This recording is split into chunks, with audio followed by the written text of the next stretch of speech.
bienvenidas.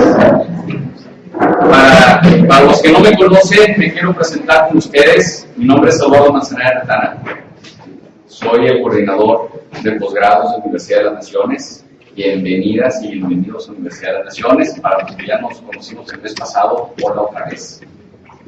Y pues hoy nos toca la segunda parte del Diplomado en Administración Pública en México y el Derecho. Entonces, quedaron por ahí unos temas pendientes de interés de algunos de ustedes que tratara el doctor Marco Antonio González Báez Cardoso con ustedes, entonces para que no se les olvide y le pregunten y lo expriman. ¿Vale? Yo los voy a dejar con el doctor González Báez Cardoso y al final de la conferencia didáctica regreso yo con ustedes para preguntarles si hay alguna duda del material que les está llegando en correo electrónico hace un mes. Y bueno, a los que no lo han recibido lo van a recibir, nada más que me mande las series y correos electrónicos. Bien, entonces, doctor Cardoso, Marco Antonio, todos suyos, bienvenidos y buenos días, disfrútenlo. Muchísimas gracias, doctor, muchas gracias, muy agradecido. Pues muy buenas tardes, me da muchísimo gusto estar de nueva cuenta con ustedes. El día de hoy vamos a continuar con el estudio de la administración pública. Es relevante el hecho de que hoy, en estos días, en esta actualidad de México, la administración pública es muy cambiante. Cambiante, ¿por qué? Porque el sistema político actual en México nos da la facilidad y nos da la aptitud de ser democráticos. Por lo menos es lo que los políticos mencionan. Hay que aprovechar cualquier situación cuando mencionen esto, porque nos da la oportunidad de ir poniendo los pies sobre la tierra en el país donde vivimos. Cuán importante es conocer a fondo nuestra Constitución.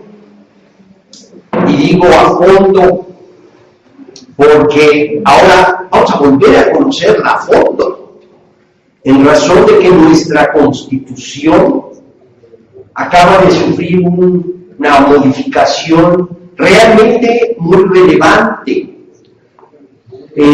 básicamente en lo que son las garantías individuales de las personas. Y al hablar de personas, hablo de personas físicas, nacionales y extranjeras, y al hablar de personas, también lo hago de personas morales o instituciones jurídicas. Es bien importante el que pensemos algo que señalamos la clase pasada apenas hace 30 días, hoy hace 30 días. Por ejemplo, el hecho de que hablábamos sobre el precepto constitucionalista y señalábamos que nuestra máxima ley es la Constitución, es nuestra base jurídica, es de donde se desprende todas las leyes mexicanas y todas las leyes con las que México enfrenta al mundo, y todas las leyes que, aunque se promulguen fuera de nuestro territorio, pasan a ser parte de nuestro precepto constitucionalista. Hoy, con los cambios que ha habido, he de señalarles que tenemos que tener en cuenta también todo lo que son aspectos internacionales, es decir, los tratados internacionales. Los tratados internacionales de los que México ha sido parte, en razón de que los ha firmado y los ha ratificado ante los organismos internacionales, hacen que ese precepto que se promulga, que se estudia, que se proyecta en el extranjero, ¿por qué no decirlo, por ejemplo, en el Pleno de la Organización de las Naciones Unidas? Hoy es un tratado internacional que México ha aprobado.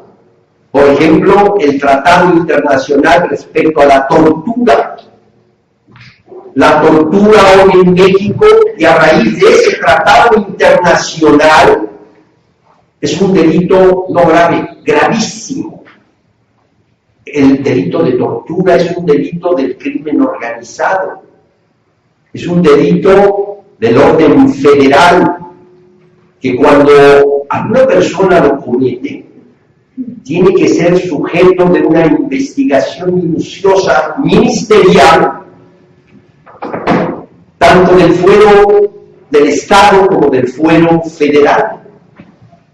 Y que la sanción no solamente nos las da nuestro marco jurídico nacional, el nuevo procedimiento, el nuevo Código Nacional de Procedimientos Penales, sino que hoy, después de 30 días, ha entrado en vigencia que ese tratado internacional que fue ventilado, fue resuelto, fue puesto en marcha para fungir dentro de los países de la Organización Mundial Internacional de las Naciones Unidas, de las cuales somos parte, es parte de nuestra administración pública, se sancione con ese precepto internacional, más que con la Constitución, más que con el Código Nacional de Procedimientos Penales, o más que cualquier código penal mexicano. Entonces, hoy día quiero dejar firme esta idea. Hoy día nuestras disposiciones de derecho no solo se contemplan de nuestro marco jurídico constitucionalista, sino que tenemos que echar mano como particulares, tenemos que echar mano como jueces, como magistrados, como ministros de la Corte, o como jueces del orden común o federal, de los preceptos de las leyes internacionales. Todavía hace algún tiempo, muy poco atrás, cuando uno quería hacer valer algún elemento internacional en un procedimiento, cualquiera que fuere, de carácter criminal, de carácter nacional, de carácter mercantil, de carácter civil, administrativo, fiscal, etc., los jueces, los juzgadores se reían de uno. ¿Por qué está usted argumentando disposiciones de un tratado internacional? Eso no tiene vigencia en México, eso fue antes. Hoy tiene la misma fuerza ese precepto internacional que la propia Constitución. Entonces, es bien importante que si ustedes tienen alguna duda sobre ese particular, lo vayamos platicando durante la conferencia. Es muy importante. Dígame más. Nada más comentaba de que tiene incluso más importancia esos tratados internacionales que la propia Constitución, ¿no? Bueno, sucede lo siguiente. Hace un mes que hablamos sobre la Constitución, hicimos una jerarquización de normas y dijimos que la Constitución es la fuerza jurídica número 1 en nuestro país. Sí, correcto. Pero en el inter de estos últimos días se le ha dado la fuerza a algo muy importante que son los derechos humanos. Y los derechos humanos se contemplan fundamentalmente en las organizaciones internacionales de las que nosotros desde el año de 1945 somos parte, ¿verdad? Desde la posguerra del 45 que terminó con la rendición del Japón, somos parte de la organización internacional. Sí hay disposiciones de tratados internacionales. Por ejemplo, el protocolo de Estambul, que habla sobre la tortura, que si en un procedimiento mexicano favorece de cierta manera al reo y desfavorece a la víctima, si la Constitución señalara algo favoreciendo al reo y no a la víctima, el precepto internacional favorece a las víctimas y se aplica el precepto internacional. Eso en todo México ya. En materia criminal, en materia civil, en materia mercantil, en materia internacional, ante cualquier tribunal, ante cualquier autoridad, sea un juez de distrito, un unitario de circuito, la Suprema Corte de Justicia de la Nación o los consejos de la judicatura de todos los estados. Así es, por eso es tan importante, ¿verdad? Pero bueno, qué bueno que hicieron ustedes esa pregunta. Sí, hay preceptos que van por arriba de nuestra Constitución. Y mira que lo estoy diciendo y no lo creo, porque yo siempre he manejado en la jerarquización de la norma, todavía aquí lo dije hace un mes, pero ahora esto ha cambiado, ¿verdad? Y ha cambiado para bien. ¿Por qué? Porque la Constitución propiamente, los preceptos internacionales, los tratados internacionales, los productos emanados de las legislaciones internacionales, de las cuales nosotros somos 100% parte, ahora, en muchos aspectos, va por arriba de nuestra Constitución, ¿verdad? No queremos minimizarla ni queremos hacerla a un lado, pero como somos una unidad de naciones, tenemos que aceptar lo que se acepta en las organizaciones cuando ratificamos o cuando firmamos el pacto de adhesión, ¿verdad? Es muy importante. Bueno, no hay ninguna duda sobre ese particular, y si la hay, más adelante la vamos señalando. Un comentario. Dígame. Usted que se suscitó lo del conflicto magisterial, que sí. Se escuchó mucho en los medios. Sí. Y ya que muchos maestros optaron por lo que es ¿cómo se llama esto? De que te proteges. El amparo.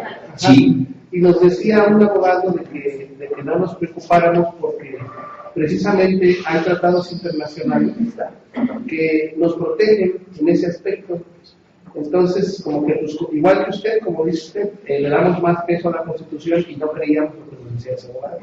Pero nos dice, hay tratados que ustedes les dan garantías en su trabajo. Claro. Entonces, de esa manera deben ustedes estar tranquilos. Claro. Claro, pues es verdad. Es lo que estoy señalando precisamente. Qué bueno que tocó la materia del juicio de amparo. A lo mejor algunos de ustedes no conocen qué es el juicio de amparo, aunque lo hayan escuchado. El juicio de amparo es un procedimiento eminentemente mexicano, que muchas legislaciones internacionales nos los han copiado. Por ejemplo, en los Estados Unidos se llama habeas corpus, ¿verdad? Habeas corpus. Y tiene exactamente el mismo procedimiento que en México. El juicio de amparo va sobre resoluciones de autoridades judiciales o va sobre determinaciones de empresas de participación estatal, de secretarías de Estado o inclusive de disposiciones propias, inclusive del presidente de la República. Es decir, es un procedimiento hecho por el mismo gobierno para los gobernados, o sea, para defendernos nosotros de arbitrariedades gubernamentales. Y como dice el maestro, y dice bien, hoy los juicios de amparo, los abogados que son postulantes, que solicitan ante un juzgado de distrito o ante una Suprema Corte de Justicia de la Nación o ante un tribunal colegiado o ante un tribunal unitario de circuito alguna corrección de una disposición o de una resolución, una sentencia que va en contra nuestra, hoy esos abogados postulantes hacen valer los tratados internacionales dentro de su juicio de amparo, porque hoy sabemos que hay tratados internacionales precisamente que, si bien es cierto, hay preceptos constitucionales, van por arriba de la Constitución y protegen los intereses de las víctimas. Entonces, lo que se busca con los derechos humanos internacionales de los cuales somos parte es precisamente salvaguardar ya no nuestras garantías individuales, porque ya la Constitución no habla de garantías individuales, habla de derechos humanos. Esto es bien importante. Todavía hace un mes señalábamos que los 29 primeros artículos constitucionales hablaban de las garantías constitucionales. Hoy no. Hoy la Constitución habla de derechos humanos. Derechos humanos.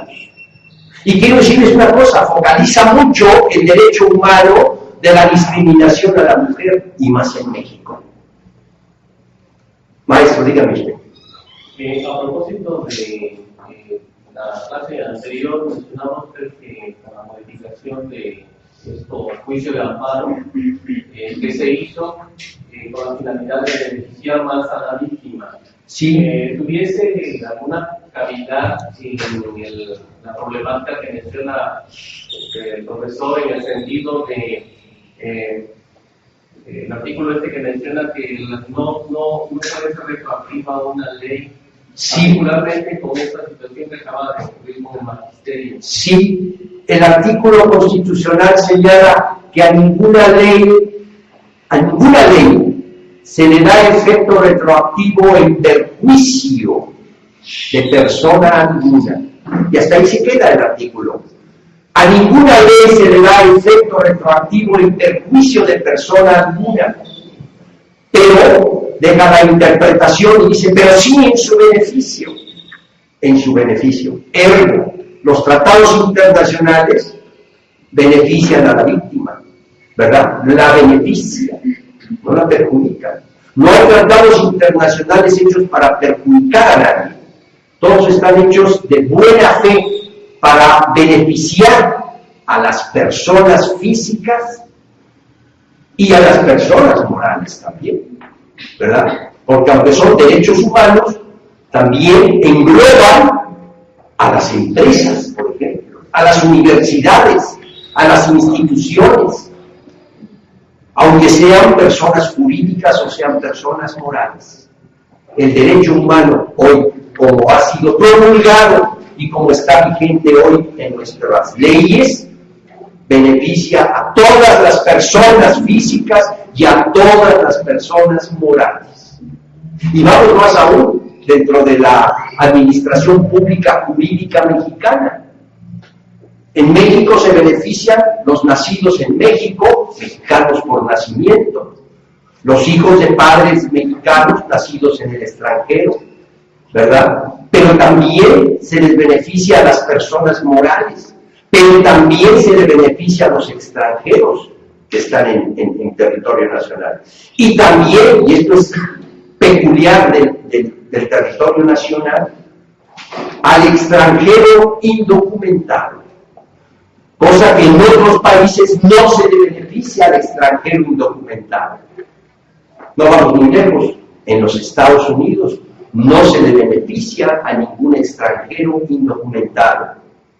Todavía hace algunos años cruzaban la frontera, les llamaban wetbacks, o sea, espaldas mojadas. Y bueno, se internaban en el territorio norteamericano y conseguían trabajo, y vivían allá, y a lo mejor hacían su vida total allá. Y cuando la patrulla fronteriza, el Border Patrol, los capturaba al cruzar el río Bravo o el río Colorado, los deportaban. Los tenía detenidos, se abrió una pequeña investigación para saber de dónde venían, cuáles eran sus raíces, se detectaba que eran mexicanos y se les deportaba. Hoy ya no. Hoy, ¿qué sucede? Hoy se les mata en la frontera. Pero eso por el país extranjero, por el país de los Estados Unidos. Eso lo sabemos muy bien. México no lo hace así. Independientemente de que tenemos más de 3.000 kilómetros de frontera entre Tijuana y Matamoros, Tamaulipas, y que diariamente cruzan la frontera norteamericanos indocumentados con la finalidad de mantenerse en México trabajando o, ¿por qué no?, delinquiendo en México, y no tenemos autoridades que les pidan ni siquiera su ID, su identificación, su pasaporte, menos una visa y menos si traen o no dinero para mantenerse en México. Pero a lo que voy focalizando es que cuando se encuentran ese tipo de personas, México no tortura a esas gentes, menos las mata. México les abre un procedimiento ministerial ante un agente del Ministerio Público Federal o estatal, según el caso, se les identifica y se les financia para que se regresen a su país de origen. ¿Verdad? Entonces, por eso y por los actuales derechos humanos, México interactúa de esa manera. ¿Verdad? ¿Alguna duda sobre este particular? No, ¿verdad? Bueno, vamos a recordar un concepto interesante de la clase pasada, porque es en el que se fundamenta básicamente la administración pública. Es en el que se fundamenta básicamente el quehacer de todos los días del gobierno de la federación, del gobierno estatal y de los gobiernos municipales. Decíamos que no podíamos hablar de administración pública si no hablábamos en tres grandes círculos. El primero, el círculo de la administración pública federal, la administración pública estatal, con nuestros 32 estados distintos, y la administración pública del county, del municipio libre, ¿verdad?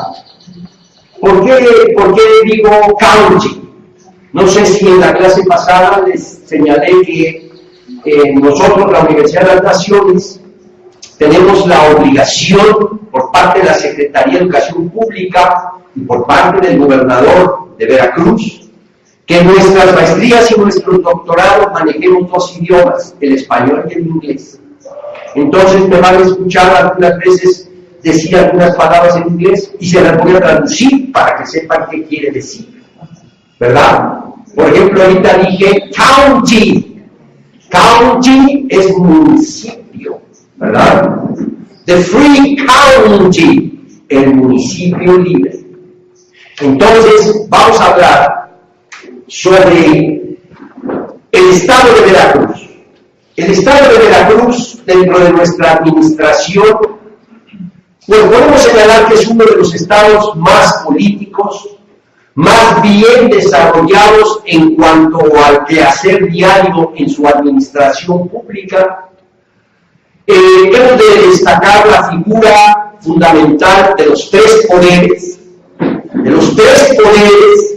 que es el ejecutivo administrador, es el legislativo y es el judicial. Acuérdense ustedes que marcábamos estos tres poderes en una palabra interesante que es soberanía. La administración pública nuestra mexicana se rige por una soberanía. La existencia de tres poderes, en el ámbito federal y en el ámbito estatal. El poder ejecutivo administrador, el poder legislativo y el poder judicial. ¿Por qué decíamos que el poder ejecutivo le llamábamos administrador? Decíamos que el poder ejecutivo le llamábamos administrador porque los elementos personales que colaboran con el gobernador constitucional de Veracruz, los elementos personales, o sea, los secretarios de Estado, el gabinete del gobernador de Veracruz, lo escoge al azar, lo escoge a su gusto, lo escoge porque la Constitución veracruzana le da la facultad al jefe del Ejecutivo administrador en sus 2 o 3 primeros días de función pública escoger sus funcionarios públicos, y los escoge pues probablemente bajo el signo de la amistad, el compañerismo, el conocerlo. A lo mejor algunas veces incurre en familiaridades. Siento que para la administración pública de un estado como Veracruz, el escoger de esa manera, como es en todos los estados, la misma forma, no sea del todo propia. Y entonces ha habido instituciones de colegios de abogados, universidades como las Naciones en Veracruz, que hemos solicitado al Congreso de la Unión y al Congreso local se cambie esa disposición de la Constitución. ¿Por qué darle al jefe del Ejecutivo, solamente por ser jefe del Ejecutivo? No, es un grave error. Porque al jefe del Ejecutivo lo escogemos nosotros, el pueblo del Estado. Si hablo del Estado veracruzano, todos nosotros los veracruzanos escogemos al Ejecutivo. Entonces, tenemos voz y tenemos voto para presentarnos ante el Congreso de la Unión, ante la Cámara Alta y ante la Cámara Baja, a expresar una opinión en la que no estemos de acuerdo, o inclusive el Congreso local del Estado de Veracruz. Y ese no estar de acuerdo, yo lo monto en la situación de que deberían de dar oportunidad al pueblo veracruzano de presentarle al jefe del Ejecutivo aspirantes que ocupen las curules, o que ocupen los escaños, o que ocupen las secretarías de Estado, como secretarios de Estado, como subsecretarios de Estado, o como directores de área importante de una secretaría de Estado. ¿Cómo lo haríamos? Como lo hemos propuesto al Congreso de la Unión. Y si bien es cierto, en el ámbito gubernamental no se nos ha hecho caso, ya se nos ha hecho caso en otros aspectos, en otros ámbitos.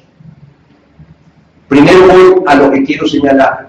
Nosotros hemos pedido que se haga examen de oposición a esas personas que el Ejecutivo escoge para ser secretarios de Estado. Y nosotros somos los que hemos pedido al Congreso de la Unión que el gobierno veracruzano, al Congreso local, el gobierno veracruzano también acepte nuestros aspirantes para que compitan mediante un examen de oposición. ¿Quién sería la autoridad en ese examen de oposición? Ya también hemos señalado al Congreso local y al Congreso de la Unión cualquier universidad de prestigio, tanto privada como pública, y que mediante un examen de oposición se obtenga la persona más idónea, con los conocimientos más propios, con el perfil jurídico más adecuado, con la profesionalización propiamente dicha para desempeñarse, por ejemplo, como secretario de gobierno, o como secretario de seguridad pública, o como secretario de educación, o como secretario de la Procuración de Justicia, o como secretario, por ejemplo, también de patrimonio o de finanzas. Pero no podemos ni debemos seguir aceptando que en esos cargos de la administración pública, que son tan importantes, entre cualquier persona, ¿verdad? porque eso nos hace un fenómeno que le llaman dominó, se cae todo. ¿Por qué? Porque cuando el maestro, o usted maestra, o ustedes maestros quieran hacer valer su derecho de petición que les consagra la Constitución, que no es otra cosa sino el acudir ante las instituciones de gobierno por vía escrita para solicitar alguna información que nosotros necesitemos para el desarrollo de nuestro trabajo o el desarrollo de nuestros estudios, y que esa dependencia gubernamental tiene la obligación, en un término no mayor a un mes, contestarnos. Yo muchas veces he solicitado a muchos gobiernos muchas cosas y brillan por su ausencia, esa es la verdad, nunca nos contestan. Pero bueno, no nos contestan porque no conocen las normas jurídicas, no nos contestan porque no es la persona idónea que deba de estar al frente de la Secretaría de Gobierno, o la persona idónea que debe estar al frente de la Secretaría de Salud, o de la Procuraduría General de Justicia. Porque si fuera la persona idónea, se ceñiría al marco jurídico, pero no es el caso, ¿verdad? Entonces, pero les decía yo una cosa interesante. Ya nos han hecho caso en algo. Ahora el IFE, las nuevas personas que están llegando al IFE nacional, están siendo revisadas y están siendo sujetos de examen de oposición para cumplir con lo que nosotros hemos pedido. Creemos las instituciones de educación, creemos que a un futuro no muy lejano el Congreso local o el Congreso de la Unión permeará a toda la administración pública. Pero hoy, quienes están llegando a los puestos nuevos del IFE a nivel nacional están siendo sujetos a un examen de oposición, cosa que antes era igual que con las secretarías de Estado, hoy ya no, ¿verdad? Ahora, es raro, porque en México, les señalaba yo a ustedes, tenemos una institución de gran prestigio dentro de la administración pública. Esa institución de gran prestigio dentro de la administración pública se llama el Notariado Mexicano. El Notariado Mexicano, puedo señalarles sin equivocarme, es el notariado mejor del mundo. Punto. El Notariado Mexicano pertenece a una gran gama de notarios públicos internacionales que se llama Notariado Latino. El Notariado Latino comprende el Notariado de México, de los países de Centroamérica y Sudamérica, pero también España, también Italia, también Francia, también Alemania, también Suiza y también Bélgica. Esos países de Europa se llevan por el Notariado Latino. Y me precio en señalar una situación: México es el mejor país del Notariado Latino. Desde el año de 1902, en México, el notario público no es al vapor, no es señalado, no es designado así nada más porque somos cuates, sino que desde el 1902 en México, el notario tiene que ser titulado como licenciado en Derecho, tener 10 años en el ejercicio de la profesión, presentar un examen de aspirante al ejercicio del notariado ante 5 sinodales oral. Además, una vez terminado ese examen, ubicarse en una notaría pública junto a un titular y hacer 5,000 instrumentos notariales antes de presentar examen de oposición. Cuando el Colegio de Notarios de Veracruz señala que va a haber la oportunidad para notarios públicos en el municipio de Veracruz, en el municipio de Jalapa, en el municipio de Coatzacoalcos, en cualquier parte. Entonces se convoca a esos aspirantes, a esas personas que ya pasaron exámenes muy importantes ante el Colegio de Notarios y que les está faltando el examen de oposición. Ese examen de oposición se hace en un salón como este, junto con 10 o 15 o 20 personas que quieran esa notaría. El mejor calificado es el que se lleva esa notaría. Si eso lo estamos haciendo dentro de la administración pública del notariado latino, que el mejor notariado latino es el mexicano, caray, ¿por qué no lo hacemos en otros estratos de la administración pública? Vamos ganando terreno. ¿Por qué? Porque todavía hace un par de meses y hasta la fecha, para ingresar a una institución gubernamental, ahora hacen exámenes de conocimiento, hacen exámenes de confianza, hacen exámenes económicos, hacen exámenes de todo, inclusive con polígrafo, o sea, aquello que le llaman detector de mentiras. Ahora ya también permeó esta idea en el DIF y en el IFE. Qué bueno, ¿verdad? Eso quiere decir que vamos a avanzar. Eso quiere decir que nuestro plebiscito, nuestra opinión pública al gobierno de la federación, al gobierno estatal y a los municipales está dando frutos. Eso es importante. Pero por eso se le llama al jefe del ejecutivo administrador, ¿verdad? Porque él es el responsable directo del buen quehacer o el mal quehacer que hagan sus secretarios de Estado, ¿verdad? Él es el directo responsable del actuar correcto del secretario de gobierno o del procurador general de la República o del secretario de salud o del secretario de seguridad pública. ¿Por qué? Por ese aspecto, porque él lo ha designado. Que en realidad, pues, cuando suceden anomalías, no se le haga nada al presidente, ya lo sabemos, pero en teoría, esa es la teoría, ¿verdad? Bien, el poder ejecutivo, el poder legislativo en el estado de Veracruz, ¿quién comprende el poder legislativo? Perdón, en el estado de Veracruz, el poder legislativo, ¿quién lo comprende? La Cámara de... No, fíjense la pregunta. En el estado de Veracruz, ¿quién que prenda este?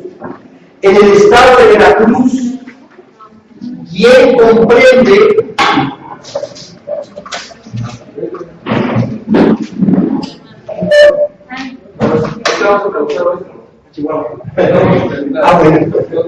en el estado de Veracruz, ¿qué personas físicas y morales comprenden el poder legislativo? El poder legislativo.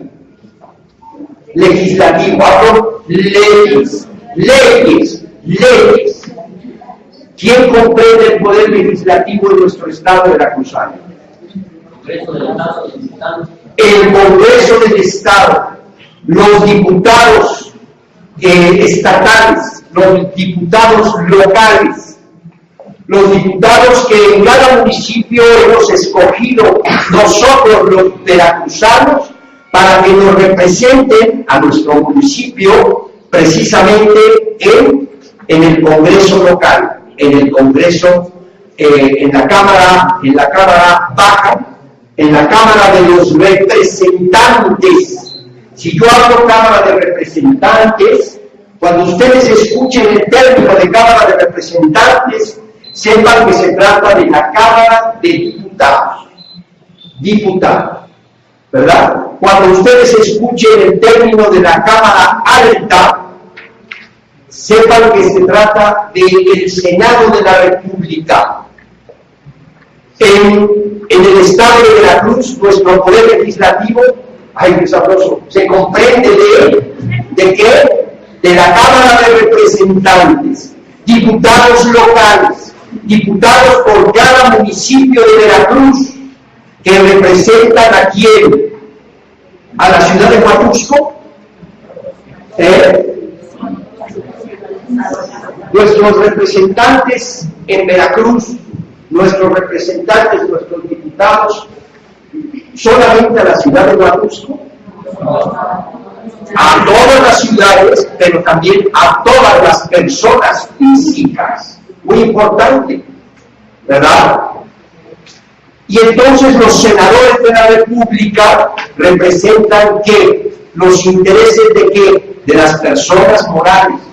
O sea que nuestros senadores en el Congreso de la Unión, nuestros senadores veracruzanos allá en el Congreso de la Unión, ven porque en Huatusco no falten universidades, ven porque en Huatusco no falten lugares de recreo, ven porque en Huatusco no falten elementos adecuados de seguridad pública, ven que en Huatusco no falten buenas escuelas para menores.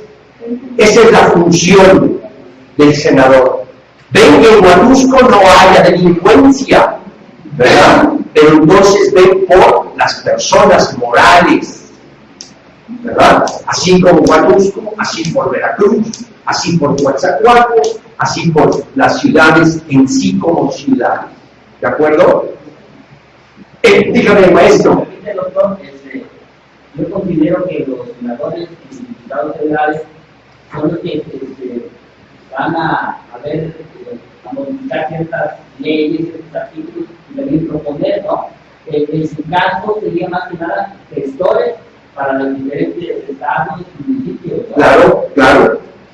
La palabra que usted dijo, maestro Siliano, los senadores son gestores de las instituciones. Hablo de instituciones como decir la ciudad de Huatusco, como decir la ciudad de Jalapa, como decir la ciudad de Coatzacoalcos, Minatitlán. O sea, son gestores del bienestar en colectividad, pero no por las personas físicas, sino por las personas morales.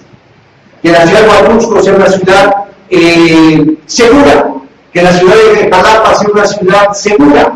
Eso compete a los senadores en el Congreso de la Unión, a nuestros senadores veracruzanos en el Congreso de la Unión, ¿verdad?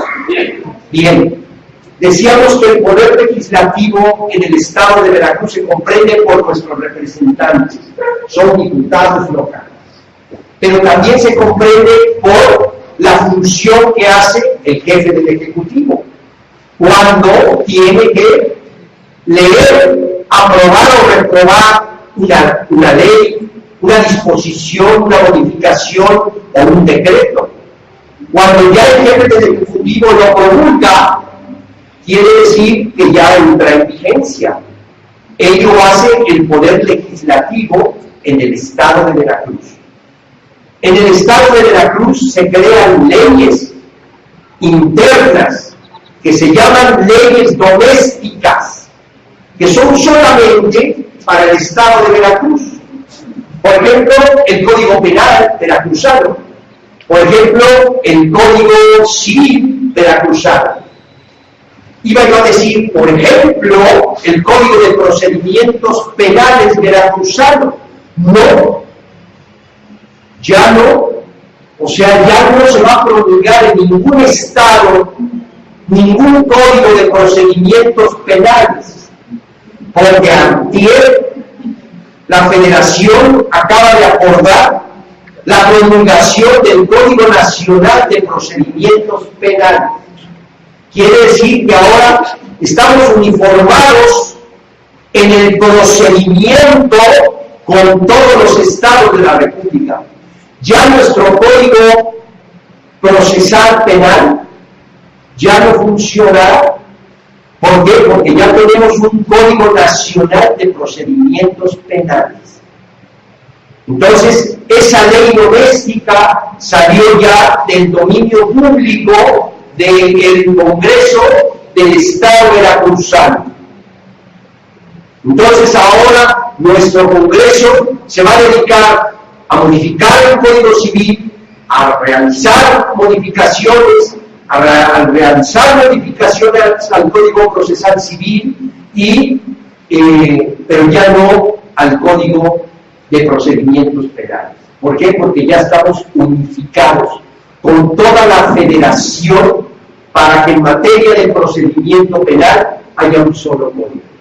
Solamente, ¿verdad? Y ahí viene reforzando la idea que el maestro dijo, que ahora los tratados internacionales tienen la prioridad para resolver cualquier contienda que se presente en carácter de delitos, sean federales o sean estatales, sean del fuero común o sean del fuero federal, ¿verdad? Bien. Dentro del gobierno veracruzano tenemos otro poder, el poder judicial. ¿Quién comprende en Veracruz el poder judicial? ¿Cómo se ve la administración pública en Veracruz de nuestro poder judicial? ¿Quién me lo dice? ¿Quién me dice una persona moral del poder? Jueces y magistrados, perfectamente bien. Lo que dice el maestro, jueces y magistrados, quiere decir que hay un Tribunal Superior de Justicia en nuestro estado, hay un Tribunal Superior de Justicia. Ese Tribunal Superior de Justicia, por organigrama, se ubica en la capital, en Jalapa. En ese Tribunal Superior de Justicia hay magistrados y jueces, ¿sí?, que van a resolver los asuntos en materia constitucional, que van a resolver los asuntos en materia de apelación, que van a resolver los asuntos en materia de inconformidades legales, como dice el maestro. Dentro del ámbito también del Poder Judicial veracruzano, tenemos el Consejo de la Judicatura del Estado. Ustedes han oído hablar de ese consejo. El Consejo de la Judicatura del Estado es una modernidad interesante de la Constitución, porque le da al Estado veracruzano la facultad de contar con los elementos personales, personas físicas mejor capacitadas para desempeñar la función judicial. Ya no más jueces al vapor, ya no más huizacheros, como les llaman allá en Culiacán, ya no más personas que sin ser abogados pretendan encumbrar en la administración de justicia o en la impartición de justicia. Ya no. Ahora existen en los estados los consejos de la judicatura, que cuando uno encumbra dentro del Poder Judicial por querer trabajar en algún juzgado, en alguna corte, en alguna dependencia de la Administración de Justicia y de la Procuración de Justicia y de la impartición de justicia, hay un corporativo de enseñanza, hay un corporativo de aprendizaje, hay un corporativo de capacitación que se llama Consejo de la Judicatura del Estado. Ahí el que quiere ser juez tiene que estudiar para ser juez. Ahí el que quiere ser magistrado tiene que estudiar para ser magistrado. Ahí el que quiere ser actuario o secretario proyectista o juez de primera instancia, ahí tiene que estudiar y pasar un examen para hacer eso es lo que quiere. Quiere decir que hay una depuración hoy día en el estado de Veracruz, en el Poder Judicial. Ya no tenemos jueces al vapor, ya no tenemos esos jueces que están como jueces porque mi cuate es el presidente del tribunal. Ya no tenemos ese tipo de secretarios que están sin título de abogado. Ahora hay una depuración total gracias a una figura de la administración pública veracruzana que se llama Consejo de la Judicatura del Estado. Ese Consejo de la Judicatura del Estado pertenece al Poder Judicial del Estado. Dentro del Poder Judicial del Estado, en Veracruz tenemos jueces de primera instancia, tenemos jueces municipales, tenemos jueces mixtos de paz, tenemos jueces menores, o sea, que en el ámbito de toda la problemática que se puede ventilar en un problema legal, tenemos la persona capacitada gracias al Consejo de la Judicatura del Estado, que se va a desempeñar en ese sitio con la personalidad jurídica suficiente y el conocimiento claro y específico de lo que está haciendo, porque estudió para eso, porque presentó un examen de oposición para eso y porque resultó el mejor calificado. Entonces, dentro del Poder Judicial del Estado veracruzano tenemos el Tribunal Superior de Justicia, como dice el maestro, con jueces y con magistrados. Tenemos el Consejo de la Judicatura del Estado, que es el corporativo de capacitación y enseñanza para los elementos que dependen del Poder Judicial. Tenemos jueces de primera instancia, tenemos jueces municipales, jueces mixtos de paz y tenemos jueces menores, ¿de acuerdo? Dentro del Poder Judicial. Bien. Hay una cosa bien importante, ahora que hablamos del Poder Judicial, y máxime que me estoy refiriendo a ustedes, que en su gran mayoría creo que son maestros, que en su gran mayoría, si estoy equivocado, díganmelo, manejan jóvenes, manejan personas que están en secundaria, o manejan personas que están en primaria, o a lo mejor en bachillerato. Sí. Este diplomado habla de la administración pública y del derecho.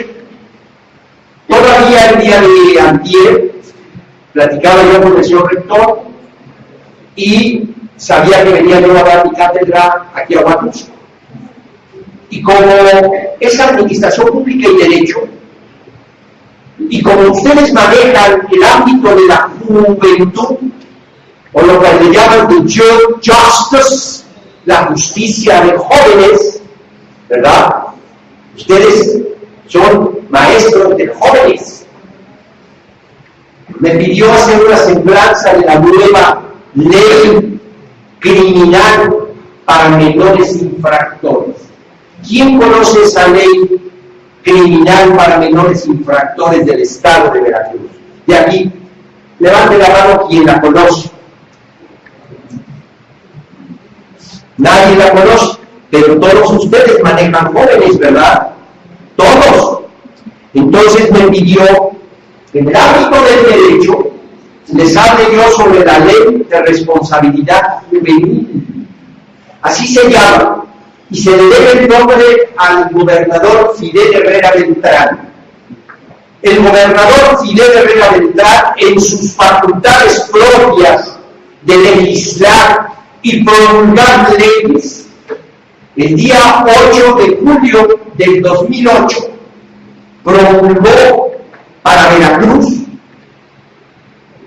¿por qué no decirlo?, la mejor ley de responsabilidad juvenil de todo México. Si hablo de responsabilidad juvenil, hablo de responsabilidad juvenil en materia de delitos. O sea, esta ley encuadra toda la responsabilidad que tienen los jóvenes, adolescentes, que tienen una edad entre los 12 años, fíjense qué importante, y los 14 años. y una edad entre los 14 y casi llegando a 18 años. O sea, esta ley de responsabilidad juvenil veracruzana cuenta con dos grupos de etarios.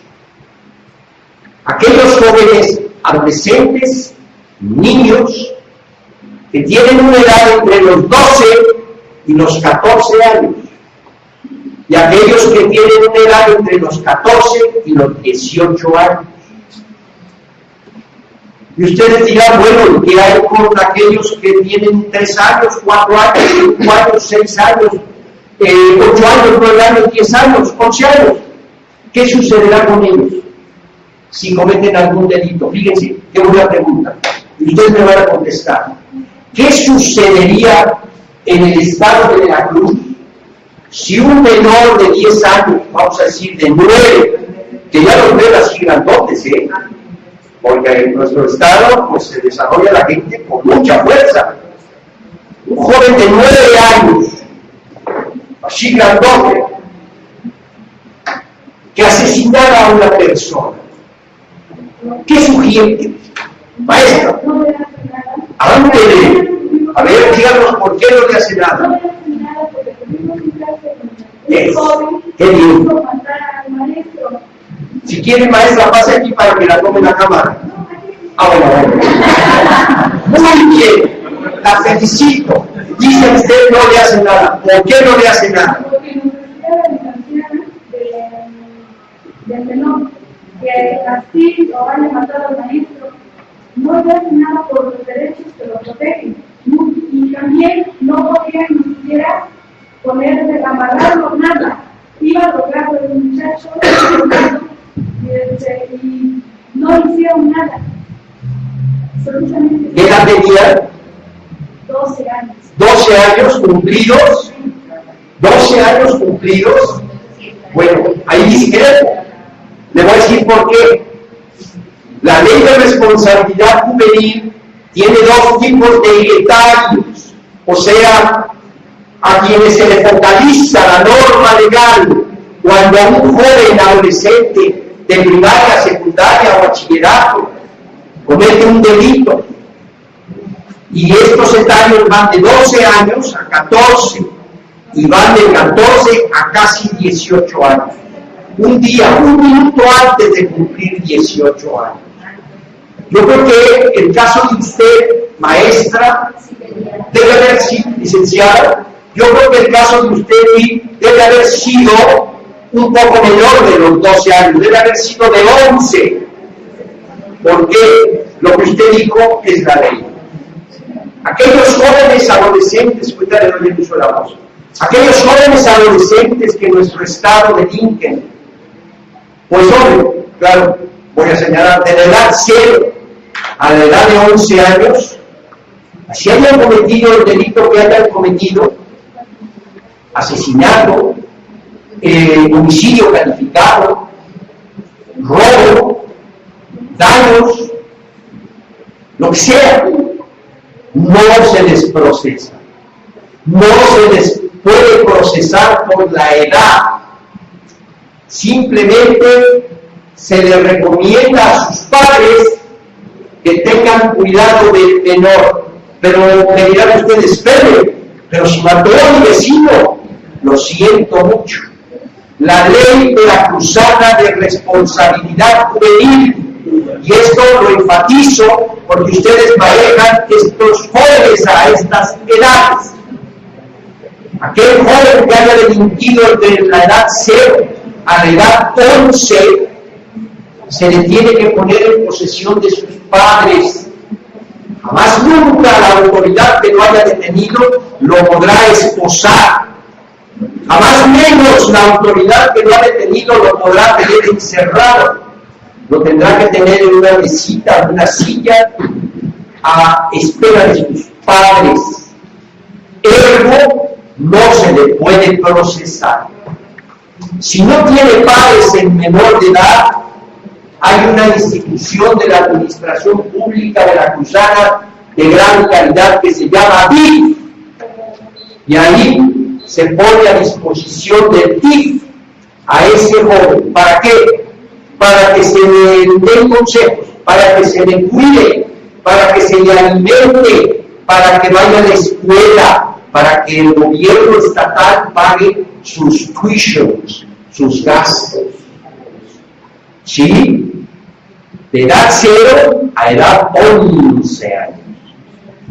Permítame un segundo, dígame. De estos niños que estás hablando de la edad 0 a 11 años, ¿también se encuentra esto en la ley de responsabilidad juvenil? Claro. Y la ley es del día 8 de julio del 2008, para que la busquen en internet. Claro, pero hay una vez más, porque me pidieron la verdad. Como es derecho y ustedes manejan esto, no pueden irse, sí, maestro. Nos comentaba que estas leyes se llaman leyes domésticas. Sí. Pero nos decía que hay una que ya se hizo a nivel nacional, sí, que era la de la Comisión Delictiva. Sí. En este caso, la ley de 2000 no también se ve superada por la ley nacional. No, porque es, le voy a decir por qué. Hace un momento la maestra tocó un aspecto importantísimo.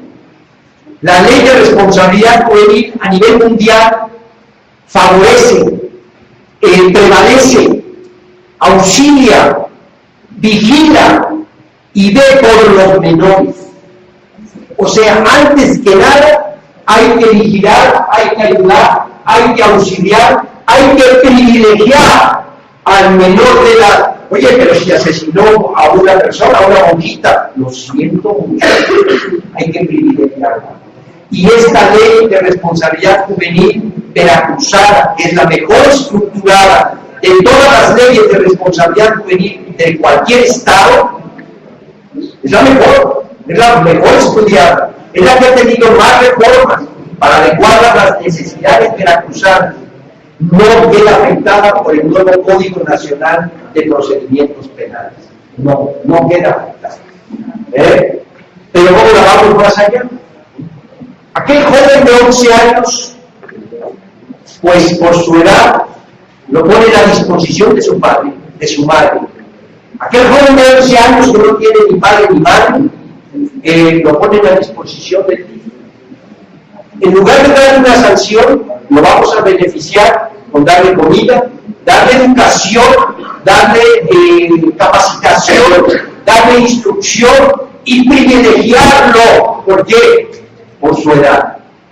¿Por qué? Porque hay una Convención Internacional de los Derechos del Niño de Estambul que pasa a ser parte de la Constitución. Y cuando entra en conflicto un menor con la Constitución, esa reunión de los derechos del niño, ese tratado internacional, lo favorece en un 100%, más que la propia Constitución. ¿Por qué? Por los derechos humanos. ¿Verdad? Pero bueno, ahorita saltamos todas las dudas. Usted tenía otra duda, maestra. Bueno, respecto a los menores, como lo acaba de decir, no se les procesa, las leyes no favorecen, pero sí debe de haber un organismo que dé seguimiento a algún tipo de tratamiento o canalización. Claro. Por ejemplo, si asesinó a una persona, claro, no lo va a dejar. No, ahí está el DIF, maestra. Precisamente se le pone a disposición de sus familias. El papá y la mamá tienen la obligación de presentarlo al DIF para el efecto de recuperarlo, restablecerlo, rehabilitarlo psicológicamente para que no vuelva a delinquir, ¿verdad? Si bien es cierto, está en edad de no imputabilidad, está en una edad en que se le debe de coaconsejar. Sí, esa es la institución DIF. Y ya hay instituciones de la iniciativa privada autorizadas por los gobiernos de los estados, ¿verdad?, para restablecer a ese tipo de personas. Aquí en Córdoba hay una cerca de Carrillo Puerto.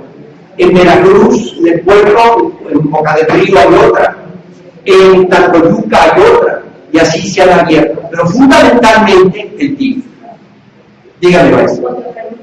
En caso de que sea menor, con padres, no se les asigna ninguna responsabilidad a los padres. No. De niños, no, de los padres. La única responsabilidad, le voy a decir cuál es. Fíjese, le dije no. Muy buena su pregunta. hay una amonestación a los padres, una amonestación pública, y ahora es pública porque ahora los juicios son orales, o sea, los juicios ya no son en un cajoncito donde hay papeles y donde no te puedes ni sentar. Hoy los juicios en Veracruz se hacen en una sala de juicio oral, y esa amonestación se hace públicamente. ¿Qué quiere decir? Ante el juez, ante el secretario de acuerdos, ante el fiscal especial, abogado acusador, ante la víctima, ante el abogado de la defensa, ante el delincuente y ante el público en general que acude a la sala de juicio. Ahí el juez amonesta a los padres y les dice: ustedes tienen que tener más responsabilidad sobre su menor hijo. Si bien es cierto, hoy la ley le favoreció por su edad y porque la ley privilegia a los menores de edad y más a estos super menores de edad, eso no quiere decir que ustedes vigilen el quehacer de su hijo. Y esperemos que no vuelva a delinquir, porque si delinque ya a los 12 años, la suerte le va a cambiar, ¿verdad? Y bueno, esa es una amonestación pública. Y el jovencito se va con sus padres, ¿verdad? Bien, ahora vamos a ponernos en el rango de un homicidio, de un delito cometido por una persona entre los 11 y los 14 años. Entre los 11 y los 14. Entre los 11 y los 14 años, y yo creo que usted lo sepa, porque ustedes tienen alumnos entre 11 y 14, algunos de ustedes, que pueden delinquir en cualquier momento. Bien, ese primer grupo de etario sí se sujeta a un proceso penal, sí se le detiene al menor de edad de 11 años, sí se le detiene al menor de edad de 12, sí se le detiene al de 13 y al de 14, pero no se le puede recluir en ninguna celda, tampoco se le puede esposar, tampoco se le puede privar de su libertad. Hay que tenerlo vigilado. Mientras se abre el procedimiento, ¿sí? Mientras se abre el procedimiento para ver si es culpable de lo que se le acusa, ese joven tiene que estar en libertad. Esa persona tiene que estar con sus padres o tiene que estar con sus familiares, pero no recluido, ¿verdad? Entonces, inclusive, si no tiene padres ni madre, debe de estar en su escuela vigilado con su maestra, con su maestro, día y noche. Y el maestro tiene que dar estudio y cuenta a la autoridad, que se llama juez de ejecución. Juez de ejecución.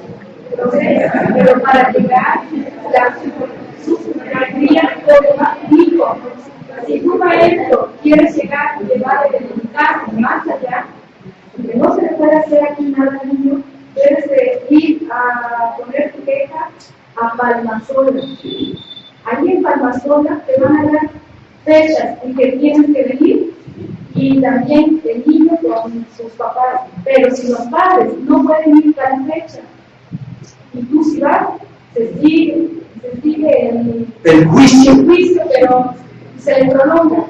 Bueno, se le prolonga en razón de que no está con la asesoría de sus padres, no está con el apoyo familiar, y como no está con el apoyo familiar, la ley privilegia al menor y le dice: no puedo seguir el procedimiento si no están tus papás aquí para que sepan a qué le vamos a acusar, ¿verdad?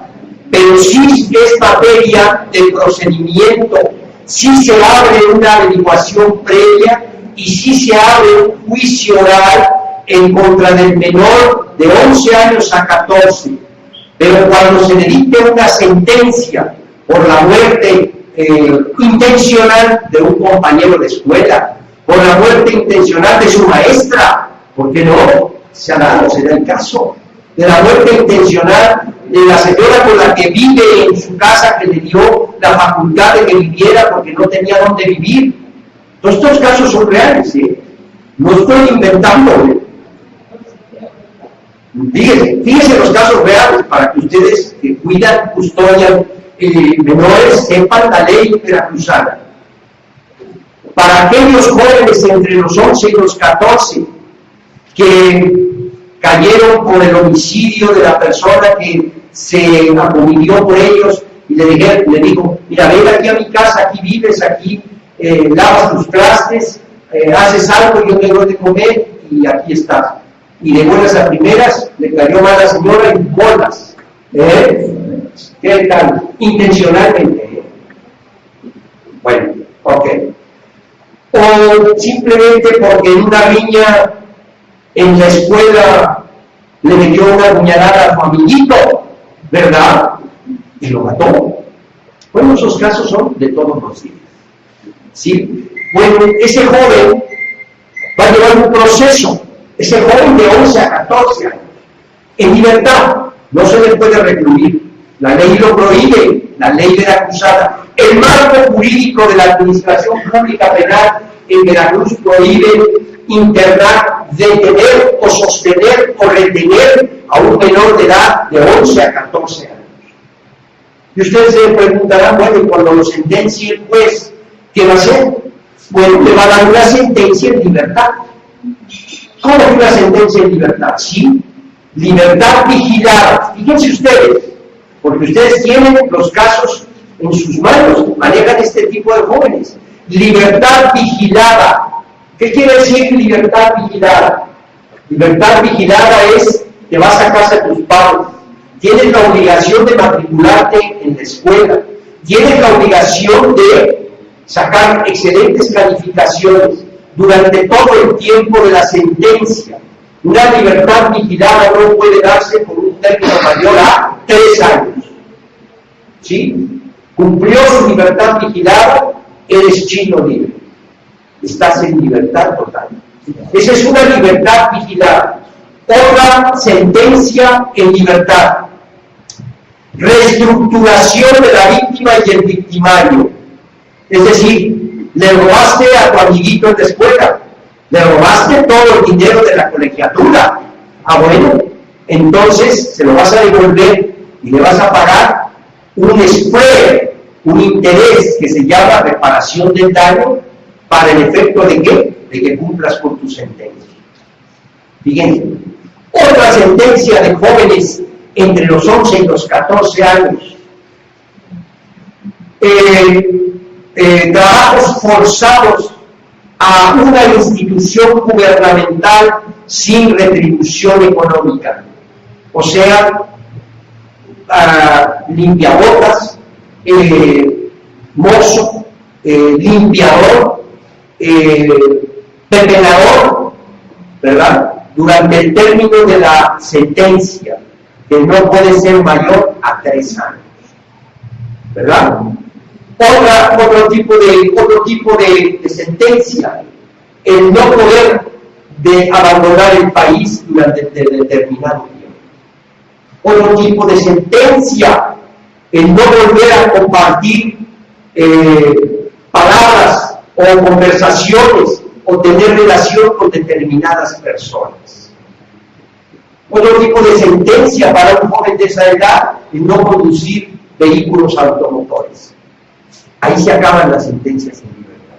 Ahí están las sentencias que se le dan a esos jóvenes que delinquen entre los 12 y los 14 años. ¿Verdad? Ahora, vamos al último tipo de tallo para que ustedes lo conozcan. Aquellos jóvenes que ya cumplieron 14, pero no han cumplido 18. Esos jóvenes que han cumplido 14 y no 18, se les abre un procedimiento. Si cometieron un delito grave, entran a la cárcel, al centro penitenciario de menores infractores de Palmasola, Veracruz. Lo que decía la abogada, ¿verdad? Se ponen a disposición del centro penitenciario de Palmasola, Veracruz. ¿Por qué Palmasola? ¿Por qué? ¿Quién me lo puede decir? Ustedes que son maestros, o algún día les va a caer esa situación. Palmasola, Veracruz, es una región pegada al mar. En Palmasola, Veracruz, el gobernador Fidel Herrera Beltrán, en sus facultades propias del jefe del Ejecutivo veracruzano, estableció el centro penitenciario para menores infractores, que voy a pedir una visita para que quien quiera ir lo visite conmigo. Es interesantísimo. Hay más de 100 internos varones y hay como 30 internas mujeres. Pero qué interesante es todo lo que hacen ahí adentro. Se llama Centro Penitenciario para Menores Infractores de Palmasola, Veracruz. Ese joven, ya cumplido 14 y no 18, que asesinó a una persona, es un delito grave, gravísimo, inmediatamente se le interna para que cumpla con su juicio en internación, en internamiento. Y se le da 45 días de internamiento. Y si el juicio no ha terminado en esos 45 días, se pide una ampliación de 15 días más. Por supuesto que por el delito que cometió este joven, que a lo mejor puede ser el alumno de usted, o el alumno de usted, o el alumno de usted, o la alumna de usted, se le sujeta a proceso. Y durante, como cometió un delito grave, entonces se le interna.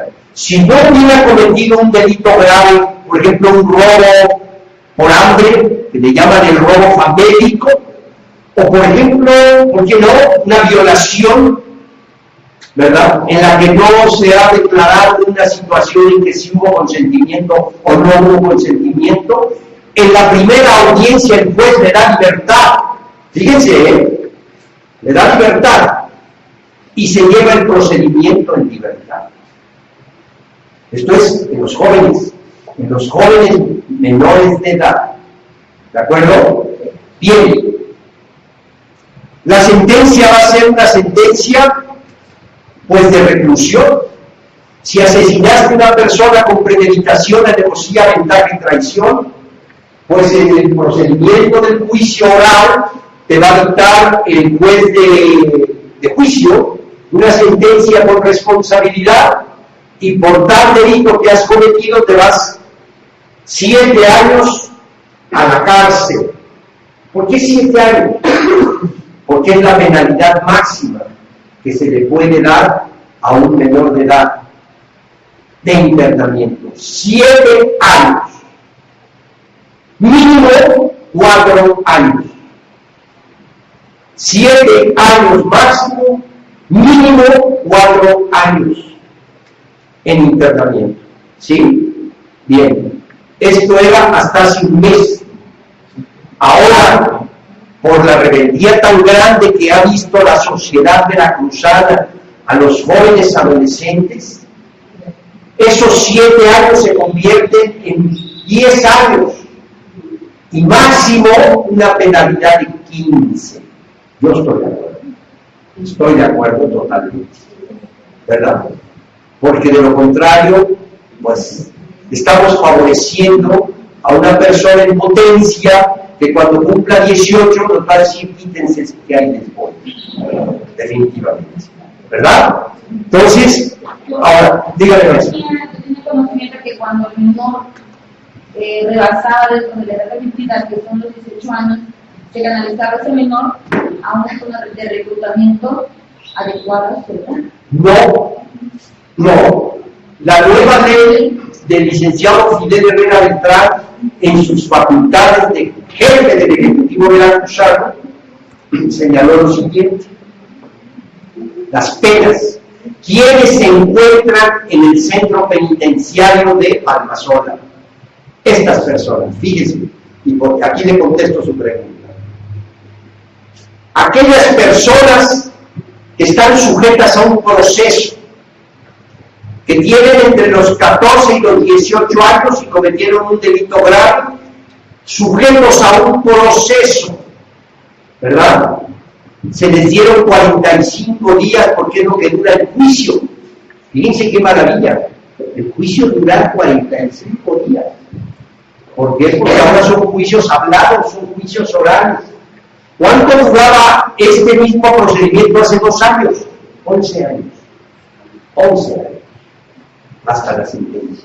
Ahora con el juicio oral, 45 días. Esto es una gran ventaja.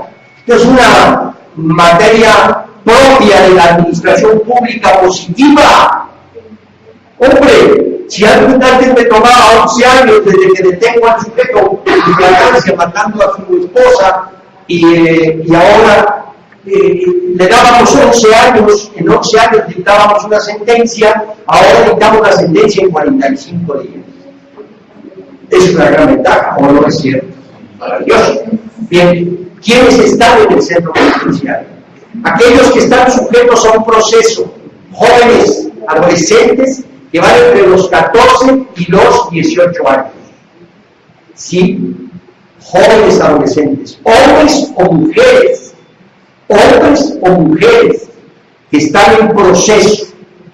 ¿Quiénes están dentro del centro penitenciario? Aquellos que han sido sentenciados ya o a 7 años, o a 10 años, o a 15 años, o a 4 años de beneficio, le dieron la pena de reclusión, pero ya sentenciado.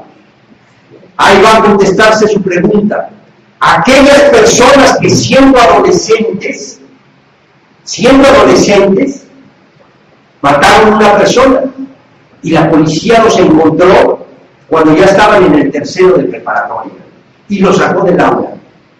Ese se le sigue el proceso con base en esa ley, aunque ya es mayor de edad, y entra al centro penitenciario de Palmason, ¿verdad? Y por último, aquellas personas que cumplen 18 años cumpliendo su pena, no se les traslada a ningún sitio. ¿Por qué? Por los derechos humanos. ¿Por qué? Porque la ley beneficia, privilegia al menor infractor sobre todas las cosas. ¿Ok? Entonces, se le está dando un beneficio en razón de qué.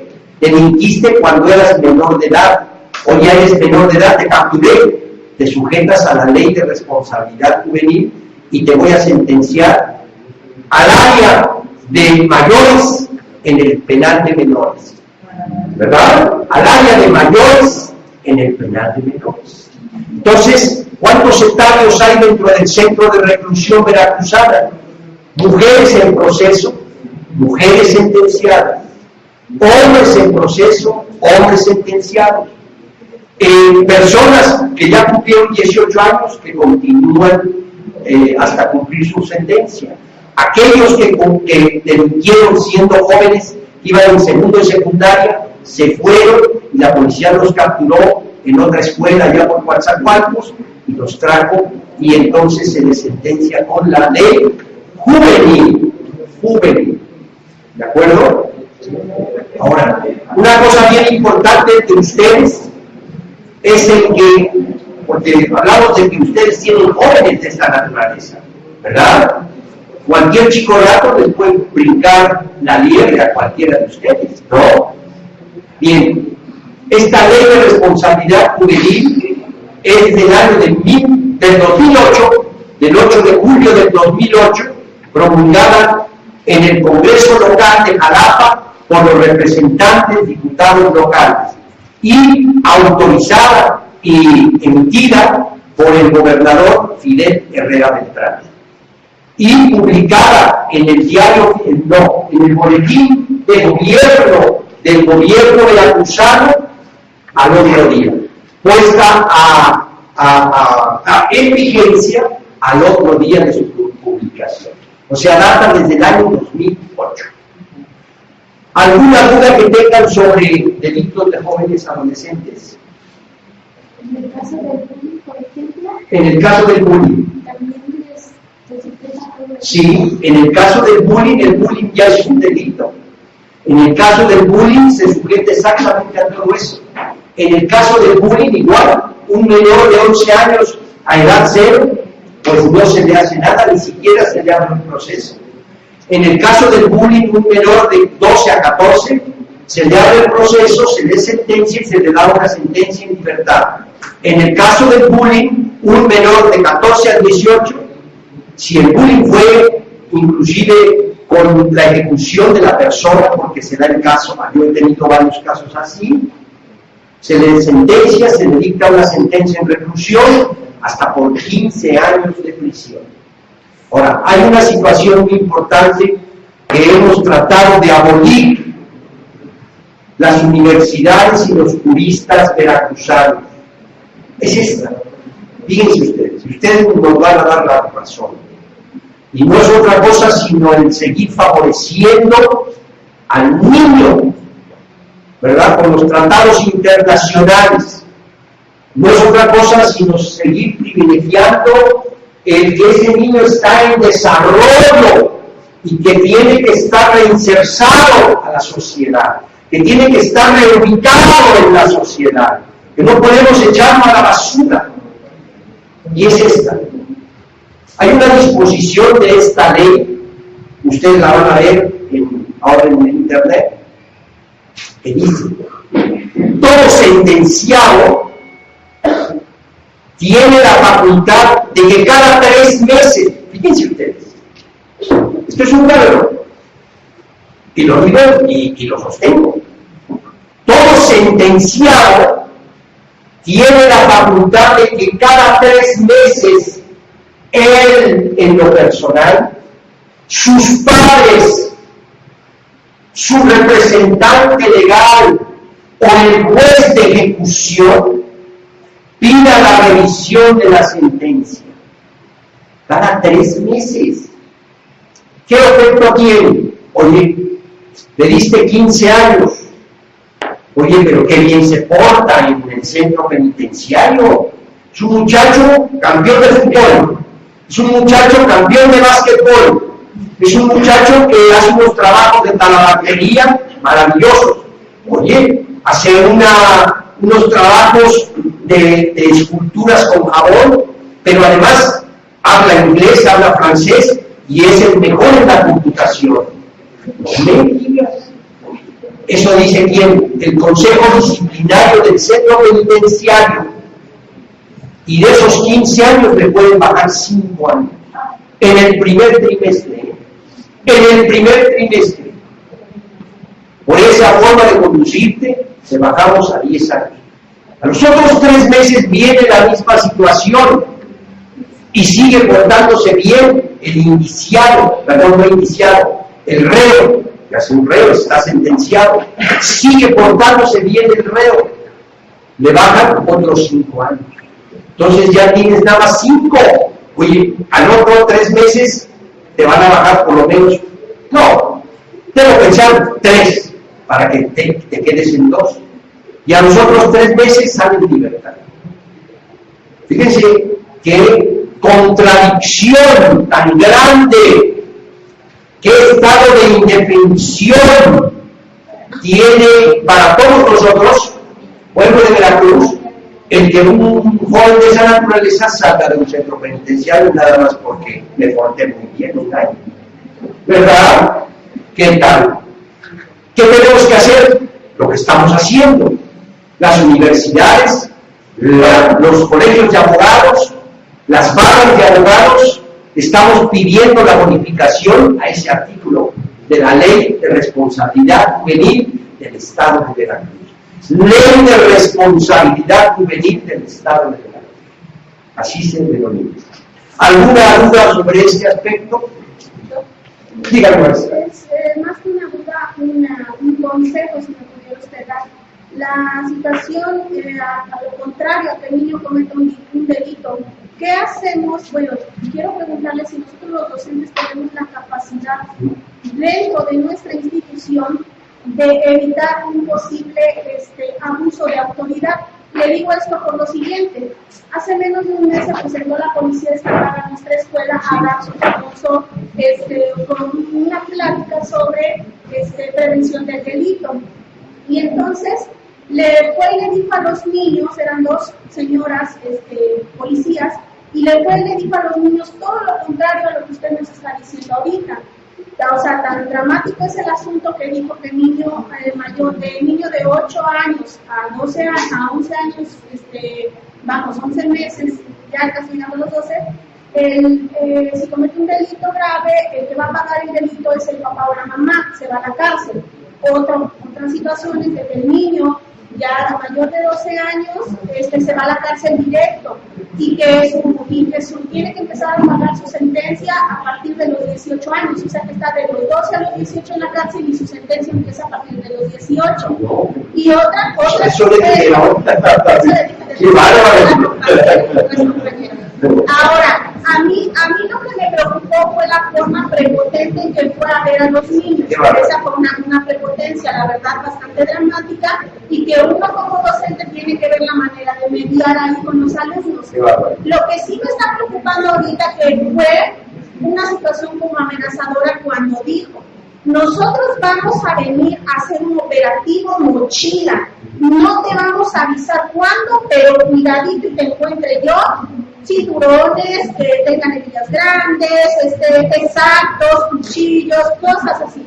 Se fue muy así. Y ahorita yo le pregunto esto: nosotros, al ver que, haga de cuenta, vamos a suponer que la señora quiera llegar y tenemos la facultad para decirle: no puede usted entrar a nuestra institución. Claro. No habrá ningún problema. No se podrá. Tienen todo el derecho. Ellos no pueden internarse de ninguna manera. Para el efecto de que ellos entraran así, tendrían que traer una orden de cateo. Una orden de cateo la extiende solamente un juez de distrito y se extiende cuando esos malhechores hubiesen demostrado que en la escuela X hay un almacén donde hay droga, donde hay armas, donde están inclusive los delincuentes, donde inclusive tienen explosivos.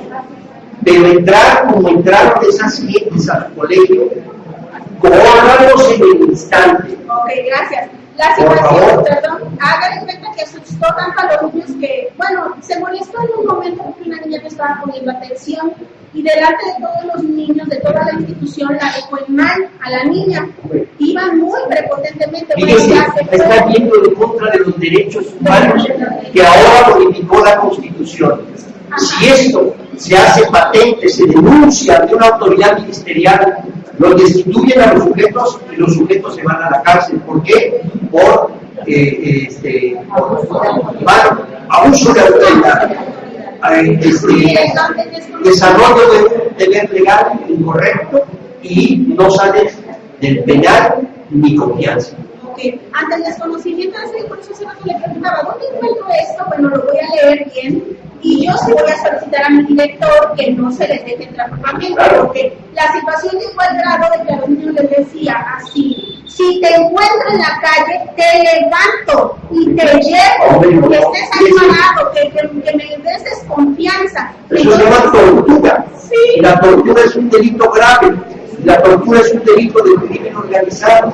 Esas personas que se les encuentra en flagrancia, a esas personas se les encuentra en el momento en que están diciendo eso a los niños, y yo como autoridad las detengo, las pongo a disposición y no salen en 15 años. Muchas gracias. Pero además, cuando eso suceda, le voy a decir que la Procuraduría General de la República en el estado de Veracruz, que es brillantísima, tiene en el puerto de Veracruz sus oficinas de prevención del delito y servicio a la comunidad, que no son ellos de ninguna manera. Y sí se hacen operativos mochila, pero no se interna, el policía no entra ni uniformado, ni con armas, ni menos con situaciones de esa naturaleza. Entran a revisar mochilas, clases, al paletero que vende paletas en la esquina, al que vende los cubicos. ¿Para qué? Para que no les estén vendiendo droga. Se lo digo con conocimiento de causa. Yo establecí esa dirección en Veracruz. Yo fui delegado de la Procuraduría General de la República, primero en el estado de Aguascalientes, del año 90 al 93. Del 90 al 93 estuve en la delegación de Aguascalientes de la PGR. el día 16 de julio de 1993, el procurador Ignacio Morales Lechuga me mandó a Veracruz como delegado de la Procuraduría General de la República. Ese día, viernes 16 de julio de 1993, tomé posesión de la delegación aquí en Veracruz para manejar todo el estado de Veracruz, ciudades como donde tenía yo mis oficinas: Pánuco, Poza Rica, Tuxpan, Martínez de la Torre, Orizaba, Córdoba, Oxamalhuapan, San Andrés Tuxtla, Veracruz, Minatitlán y en Acayuca. Yo establecí la primera dirección del delito y servicio a la comunidad en toda la República, esa dirección que usted acaba de referir. Hacíamos conferencias en escuelas, universidades y hospitales sobre los efectos de las drogas para que los niños de primaria, secundaria y preparatoria no se acercaran a la droga. Se les decía cuáles eran los síntomas de la cocaína, de la heroína, de la goma de opio, del peyote, del hashish, de todas y cada una de las drogas. Y cuando hicimos operativos Mochila, íbamos vestidos como estábamos vestidos, y nada más era para darles consejos a los alumnos, a los estudiantes, y sí revisar algunas cosas porque hay niños a los que les venden droga. Esas personas debo pensar que no pertenecen ni a la policía. Esas personas debo pensar que son farsantes, que pretenden hacer algo ilegal, ¿verdad? Porque van en contra total de los derechos humanos, van totalmente en contra de las disposiciones hoy constitucionales y de los tratados internacionales. A ver, cuando se dé este caso, por favor hable usted a la delegación de la Procuraduría General de la República, Dirección de Prevención del Delito y Servicio a la Comunidad, y denuncie ese hecho de aquí, de esta escuela que le está sucediendo en Huatusco, para que inmediatamente pongan cartas en el caso. ¿Sí? El teléfono se lo voy a dar al maestro Manzanares para que se lo pase por internet, pero hágalo, por favor. Bien, ¿alguna duda sobre la delincuencia juvenil? Ninguna. Muy importante que al hablar sobre administración pública y derecho, ustedes que tienen todo el contacto y más con menores, con jóvenes, no sé, debo pensar mayores de 11 o menores de 11 y de 17 a 18 años, que son los que caben en todo este aspecto, para que ustedes tengan ese conocimiento.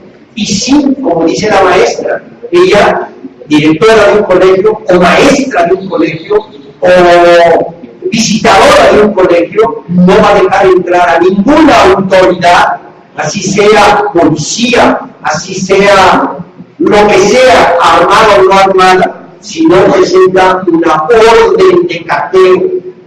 No va a entrar nada más por decir voy a entrar, no. ¿Por qué? Porque es un delito de allanamiento de morada, es un delito de abuso de autoridad, es un delito de desarrollo de un deber legal en forma errónea. En fin, son delitos cometidos por los funcionarios públicos. Así es que ustedes a defenderse de cualquiera, absolutamente, ¿verdad? Maestra, diga usted.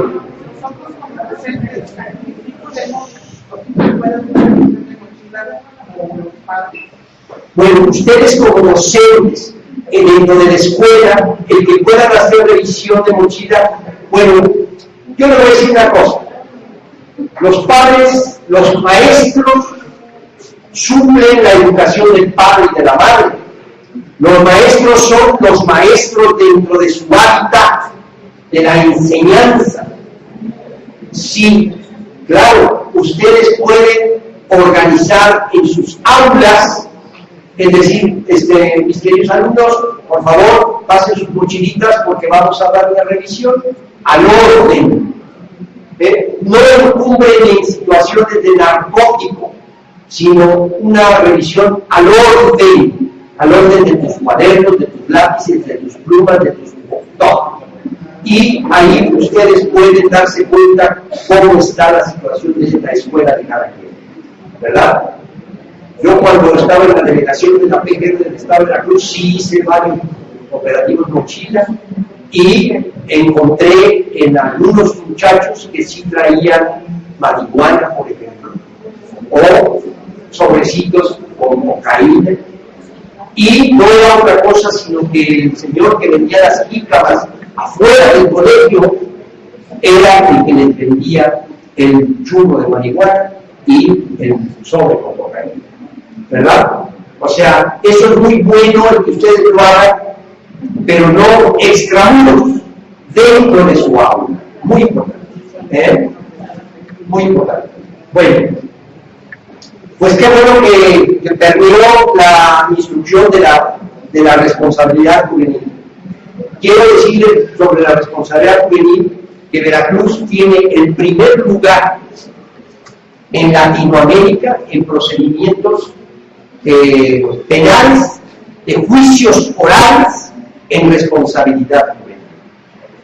Allí en Palmasola está el centro penitenciario, allí en Palmasola está el juzgado, un juzgado mejor, más bello que los de los Estados Unidos, con salas de juicio, de garantía, de control, de juicio, de responsabilidad, de designación de sentencia y de ejecución de sentencia, con el personal más calificado por parte del Poder Judicial veracruzano y el Consejo de la Judicatura de Veracruz, más calificado.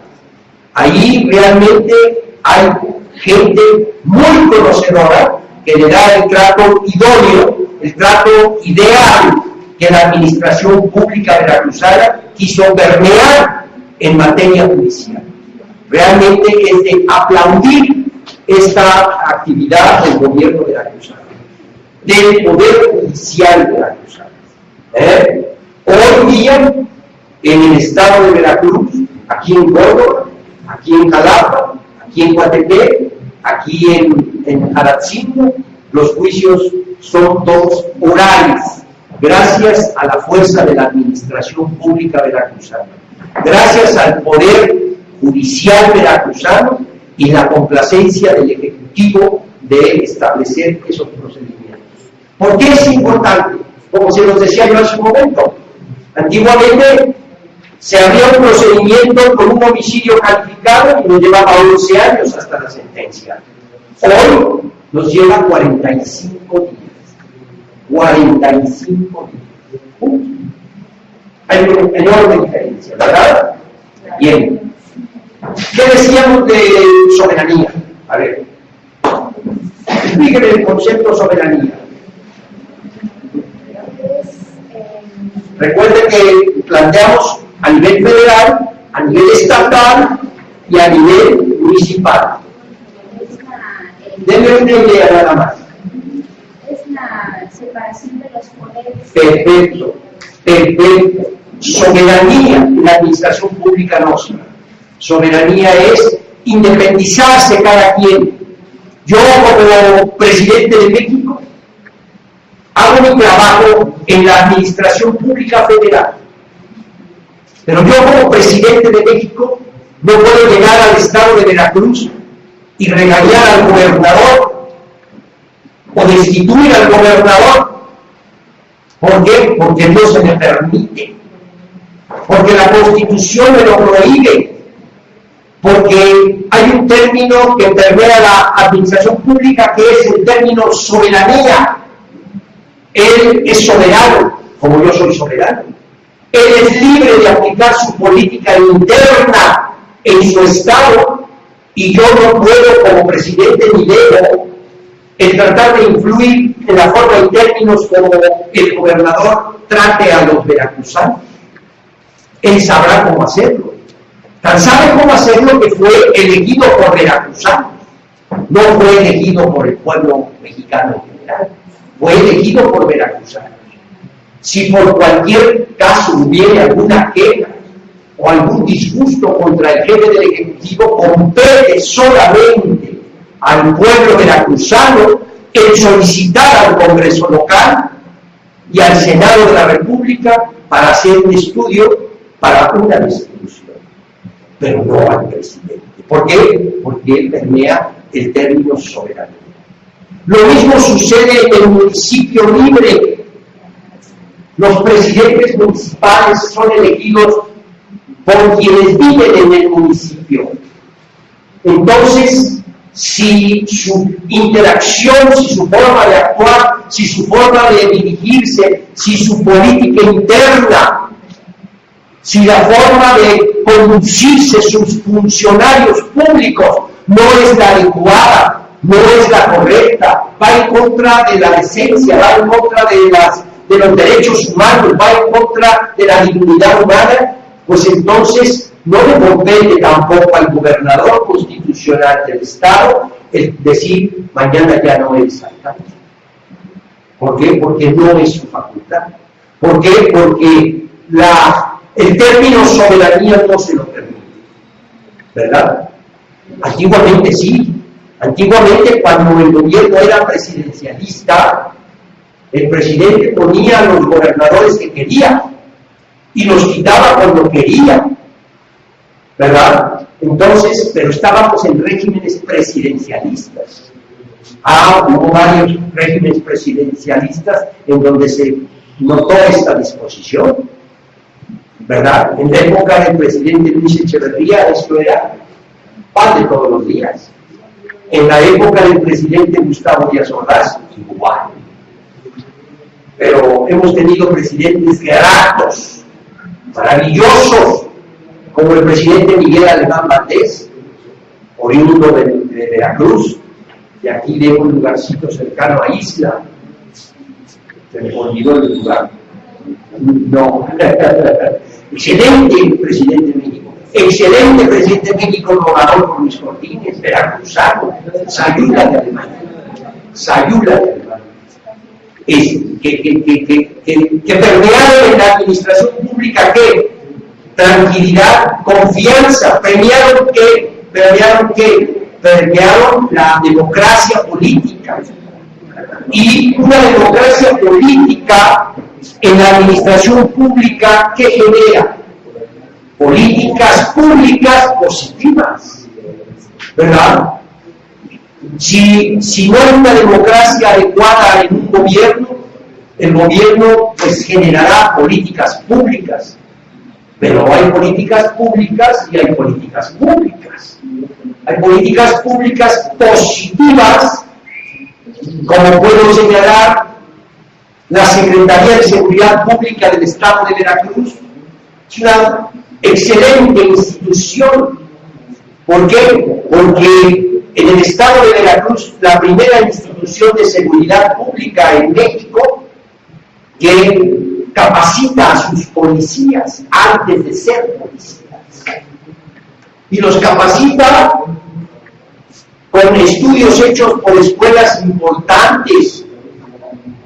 Se les capacita a los policías veracruzanos en la Secretaría de Seguridad Pública con estudios de trato y humanidad emanados del Tecnológico de Monterrey, expresamente para el Estado de Veracruz.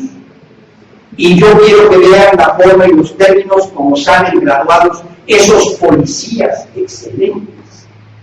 Ya no es el policía hecho a la regla de la vida o la escuela de la vida. Hay quien dice que la escuela de la vida es la escuela más eficaz. El que no sabe aprende y el que sabe aprende más. Pero aquí no se trata de eso. En Veracruz realmente se les capacitó a los policías para ser buenos policías. Y hoy la policía estatal se precia de tener un excelente grupo policíaco a nivel Latinoamérica. Y el mejor grupo policíaco de México en materia de seguridad pública emana de una Secretaría de Seguridad Pública que fue quien implantó este procedimiento. Ergo, es una política pública positiva para el Estado de Veracruz, ¿verdad? Se precian, bueno, no se precian, se quejan en otros estados de la República en que la policía hace todo lo que quiere en ese estado. Pero Veracruz ha depurado por el buen gobierno que ha tenido, por los buenos gobernantes que ha tenido. Yo recuerdo a don Patricio Chirinos Calero, excelente gobernador veracruzano, excelente. Se preocupaba realmente de sus comunidades, se preocupaba realmente de sus universidades, se preocupaba realmente de la interesa de su estado, ¿verdad? Algunos otros, pues, a lo mejor no fueron tan brillantes, pero bueno. Don Fidel Herrera, excelentísimo. Fíjese, don Fidel Herrera Beltrán, una persona de extracción sumamente humilde, y llegó a ser gobernador constitucional. Yo lo conocí desde que era el secretario particular de Luis Echeverría y Álvarez en la presidencia de la República. Era un niño. Y le hacía todos los discursos de la administración pública a el presidente de México. Pero además se superó enormemente. Cuando se recibió de abogado, el señor Fidel Herrera Beltrán lo mandaron a hacer un doctorado a London School of Economics en Inglaterra, y regresó con políticas económicas interesantísimas como esta, que brilló en la administración pública veracruzana como no ha brillado ninguna administración pública mexicana en otro estado. ¿Ustedes se acuerdan del término bursatilización? ¿Qué querrá decir bursatilización?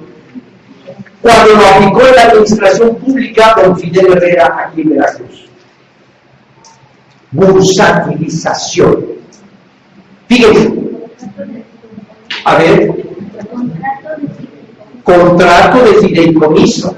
Que, ándale, a ver, dígame, contrato de fideicomiso. Exacto. Bueno, en términos generales, bursatilizó los recursos del erario, bursatilizó la actividad propia del sector público, bursatilizó los recursos del Plan Estatal de Desarrollo y los recursos del Plan Municipal de Desarrollo. Es decir, él se ceñía desde su inicio de su gobierno con planes a corto plazo, planes de obra pública, planes de desarrollo de universidades, planes de desarrollo de hospitalizaciones, planes de desarrollo de empresas, de trabajo, de universidades, de mil cosas que comprende la administración pública. Y entonces se estableció un plan de trabajo a corto plazo, a mediano plazo y a largo plazo, al término de su gobierno. Pero para ello requería dinero, no podía hacer eso sin capital. Igual los presidentes municipales. Cada presidente municipal hace su plan municipal de desarrollo cada año. Cada año se presentan ante el gobernador los presidentes municipales, y el día 15 de enero le presentan un proyecto de su obra pública: hospitales, escuelas, agua y alcantarillado, seguridad pública, panteones, universidades, etcétera, etcétera.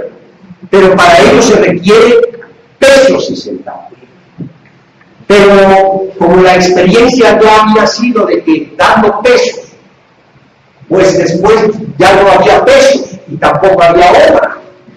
Entonces aquí presentó a la administración pública su bursatilización. Es la intervención de una institución financiera de desarrollo. La intervención de una institución financiera de desarrollo, para que esa institución financiera de desarrollo precisamente se ocupara de vigilar, de manejar los mejores productos de inversión al mercado de valores o los mejores productos de inversión a plazo fijo, para que con el interés que generara ese dinero se hiciera la obra pública y que no se dilapidara el capital entero.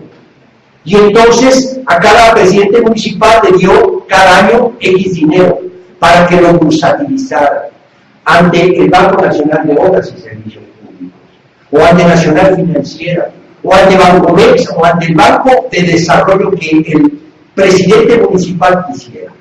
Que se hiciera la obra pública del plan municipal de desarrollo durante el ínter del año y que una vez que llegue diciembre se le rinda cuentas al gobernador sobre cuál fue el resultado de esa obra pública. Con una buena bursátización, el presidente municipal devolvía al gobernador el dinero íntegro porque solamente manejó lo que le dejó ese dinero en intereses, manejados por la banca fiduciaria, manejados por el funcionario. Sí, doctor.